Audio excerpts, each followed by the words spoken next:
Welcome to the Negotiation Club. Now, this is our Negotiation Club podcast where we like to speak to experts and practitioners out there and listen to some of the tips, the techniques, and the tactics that they may have that they've come across in real world negotiations or maybe in research, and see how we can apply them in our own practice scenarios.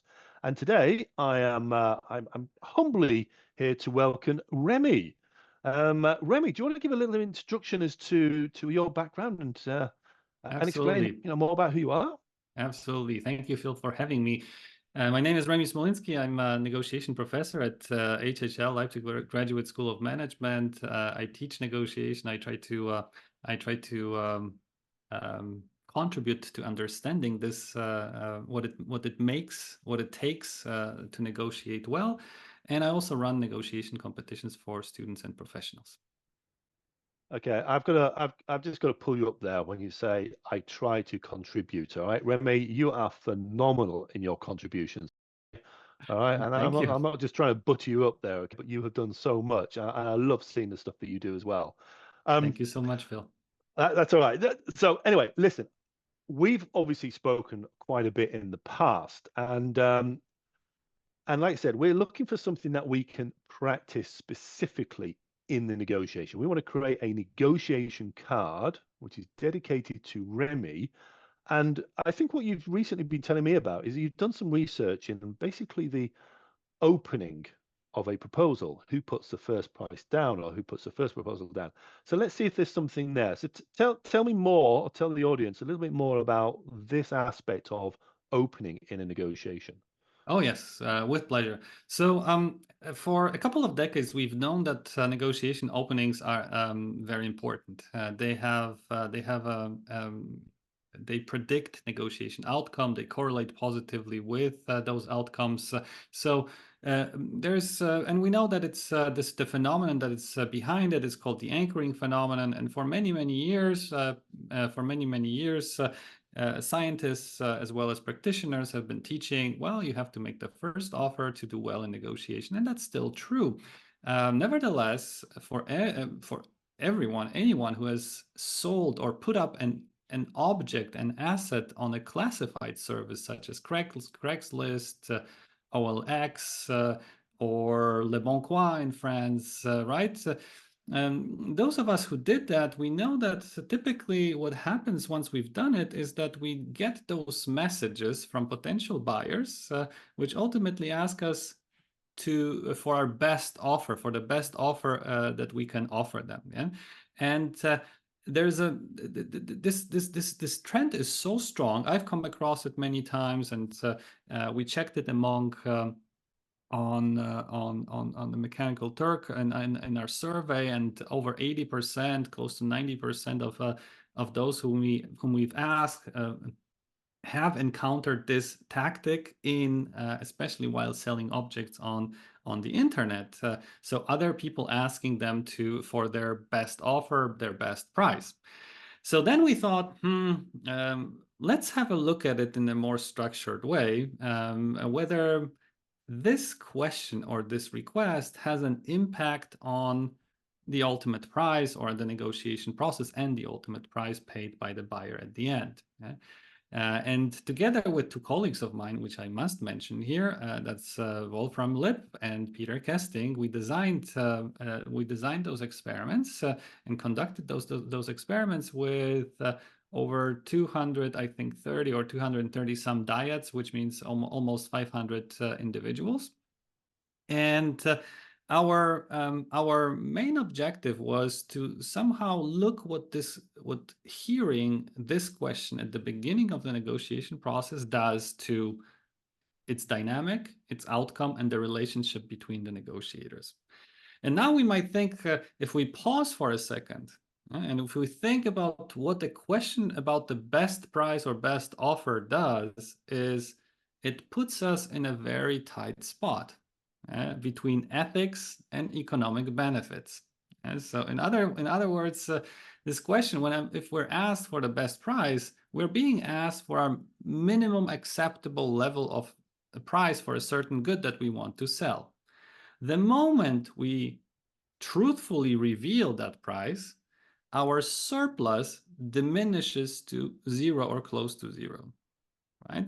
So, which means if I'm truthful, if I answer this question ethically, well, I get nothing more than the minimum, or rarely anything more than the minimum. Well, but to maximize my economic gains, it seems that I need to apply a different strategy, not necessarily the most ethical one. So we were interested in finding out how people would react to this price, whether they reveal truthfully their true so-called reservation point or reservation price, which is the minimum acceptable, yeah? Or whether they answer this question in another way, or maybe they openly lie straight into their buyer's face. So here's the deal: the results were super fascinating for us, and I would be very happy to share each component or answers to each of the questions that that I've just mentioned. So yes, Phil. I was going to say, have you got a link to this research that's available for people? Because if there is, I'll stick this in the text for the audience to actually watch it. Absolutely, yes. The link is, I'm sending you the link right now, and please feel free to share it with the audience. So the paper has been published, I think, last year or 2 years ago, in the negotiation journal, and basically it describes the answers there as well. But instead of going through 20 some pages, I'm happy to explain the results within 2 minutes. Right. Okay. Now then, I absolutely love this because this is perfect. This is what I would term a micro moment in a negotiation. Right, And for me, I don't know how you describe it, but for me, it's a labeling tactic combined with, as you say, that ethical and economic decision-making process. Because if I'm here and I say, "Hey, Remi, yeah, tell me what is the best price you can offer." When you kind of think about it, if I'm buying and you're selling, well, I'm asking you for your best price, but the best price is in my favor. So in that case, it's like, what's the lowest price? Whereas if right, you were saying it to me, you'd be saying, well, what's the best price that you can offer? You're asking me to tell you what the highest is I can do right. because it's in your favor. And the dynamics are really weird, but it's just literally using that word best. Right, especially in form of the question, right? Um, Yeah. because see, it becomes a little bit more powerful if it's instead of a request, if it's indeed a question, where the liberty rests, the liberty of, let's say, choosing between ethics and economics rests exactly with the responder. Yes. So, for example, here. I think it would be very interesting to have a look at a couple of statistics, couple of numbers. So about 82% of the individuals indeed answered answered this question, yes, and but only 15% in total, yes, of those who answered, no, not of the total, yes, were truthful. So about 15% of individuals indeed revealed their reservation point when they were asked about the best offer they could offer to the buyer. Yeah? So, which means again, this question alone, asking alone for the best offer, indeed, in 15% of the cases, or led to getting the best offer. Yeah, so that's. But the rest, obviously, the remaining individuals did not answer the question or lied straight in the face of the potential buyer. Well, I guess they are also measuring up the ability between being truthful and economic, you Right, know. So, somebody who has I want to be really careful labeling it as moral high ground by being truthful, because ultimately the other person who's asking it, are they going to say, well, the best offer I could provide is, you know? So there's a lot going on here, but it's that psychological pressure of just who am I dealing with there. I So there's a few things here. I love it because what we're saying here is that in your negotiation, if you were to use the phraseology, for example, what is your best offer? That is literally it, okay? that could lead to a whole load of elements. It could work in your advantage, but it could also work as a disadvantage. Because I guess one of the things is if I say, what's your best offer? 15% of the time, somebody might give me what the best offer is. However, 85% of the time, people are not going to give me the best offer. All right. But what it does is perhaps it shifts the position down. It gets closer to that position. That's exactly what happens. Yes. But the challenge then is if you say my best offer is, I don't know, €1,000, $1,000, £1,000. All right. Ignore the fact that it's a nice round number, so nothing's ever quite so nice. But then, if your position is say €800, if I push back, if I disagree, and I try to get you below that 1,000, there's a few other things going on here. First of all, in a way, I'm calling you out. I'm suggesting that you're a liar. Yes. So by labeling the best position in the first place, I'm also creating a bit of a barrier to get through if I'm still That's pushing it. correct. So I think it's fascinating to practice. Do you use best offer very early on in negotiations, or do you use it as a final backstop to try and get Right. that last little piece? So there's a real bit of understanding, when do you use that tactic? Mhm. And I think the other part of it is that once you've used it, you then still need to be very, very observant to try to understand, is this a 15%er or is it an 85%er? Because you're going to have to then decide what strategy you have after that.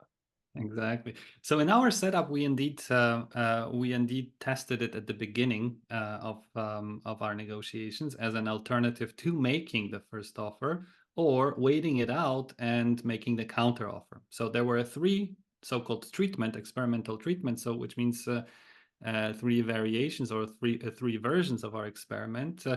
And one was Right. I don't want you to tell the audience what the results are.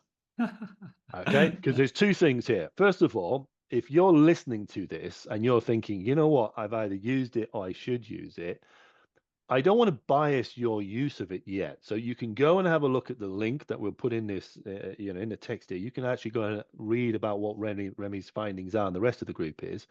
You can also go and actually have a look at the negotiation card and you can practice it for yourself. Because to be honest, whatever I say, whatever Remi says, it might work for me. It might work for me. It works different for different people. So you have to practice it for yourself. But I just love the fact that there's actually a bit of research behind this as well, Remi. I love that. That's there great. is. And let me, without revealing the results, let me only mention that they are counterintuitive. Yeah, and there is a reason. It's one of Ooh. those areas where practice is ahead of science. Yes, there is a reason why people repeatedly and constantly keep asking their potential buyers for their first offers. Yes, let me only say that this question matters. Yes, it has an impact. It has an impact on many things, but what this impact is, and what are those things, I let you guys discover later in the paper or in Phil's great practice sessions. Yeah, Remi, I absolutely love it. So I think we could do a whole lot from here, but I think we're going to create a tactic card for our members and audience to practice, and I think we'll just call it, I don't know, your best offer. Question mark, Yeah, with a question mark at the end. question mark. Yeah, and then we'll add a little bit of details about that. There'll be more information on it. Because actually there's a lot more you use the word best for. That's a Right, labeling tactic. I mean, right. people say this is my best and final offer. So they're not even a question, but they're using it in another format. That's another conversation to have. Remi, first of all, thank you so much. Genuinely, thank you so much for the contribution. Going back to the beginning, you are contributing masses to the negotiation community. And for those of you who are listening, I do hope that you're able to take on these snippets, these micro moments, practice them, and certainly check up on Remi's research. And hopefully we'll see you practice. Any final words from you, Remi? Oh, thank you for having me, Phil. And yes, greatness rarely comes from anywhere else than a combination of talents and a lot of practice. Yes. So thank you for organizing practice sessions for our community. And guys, please, if you're listening to this and if you want to be great negotiators, make sure you join Phil's practice sessions.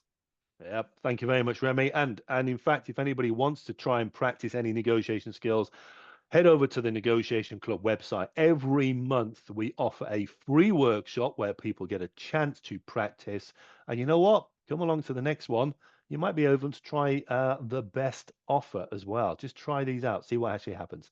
Other than that, I leave you all to a little bit more practice, and we'll catch up with you again in another week. Thank you very much. Thank you for having me. Thank you.